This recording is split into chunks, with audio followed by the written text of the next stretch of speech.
Là, nous parlons de votre volet captivité et quelque chose, vous avez pensé à ce que nos ancêtres déportés ont vécu. Parle-nous-en. Nos ancêtres communs, autant africains qu'antillais, c'est vrai que quand j'étais sous ces arbres avec une chaîne, je me disais mais c'est dingue, tu as réussi quand même à te débrouiller pour revivre le destin de ce que mes aïeux ont certainement vécu avant.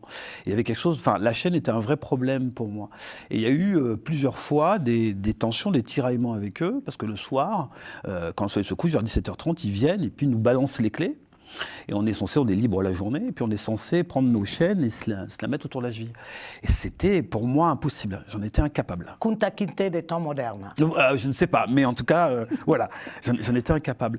Et c'était un tiraillement avec eux, parce qu'ils me disaient, mais pourquoi tu mets pas ta chaîne? Mets ta chaîne. J'ai dit, non, vous êtes mes ravisseurs, c'est vous qui tenez à ce que je dorme avec ça, donc vous allez me la mettre, mais moi je ne me la mets pas.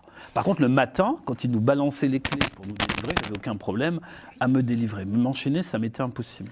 Est-ce que vous aviez la désinvolture face à vos captives du fait que vous coûtiez des millions d'euros? Je vais comprendre ça après. Au début, vous avez quand même le stress, la peur, l'angoisse. Après, il faut vous adapter à un environnement que vous ne connaissez pas, puis vous êtes avec des gens armés.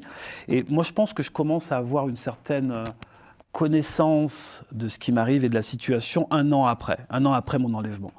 Et là, on commence à rentrer dans des choses où on a une marge de manœuvre, comme je dis, et on commence un peu à savoir comment ça se passe, à pouvoir répondre aussi, à pouvoir anticiper. Mais désinvolture, je n'irai pas jusque-là. On est toujours... c'est eux qui donnent le là, hein, c'est eux qui mènent le tempo quand même. Mais parce qu'on a une valeur, comme vous dites, Sadio, on peut, au bout d'un moment, voilà, se mouvoir dans cette situation.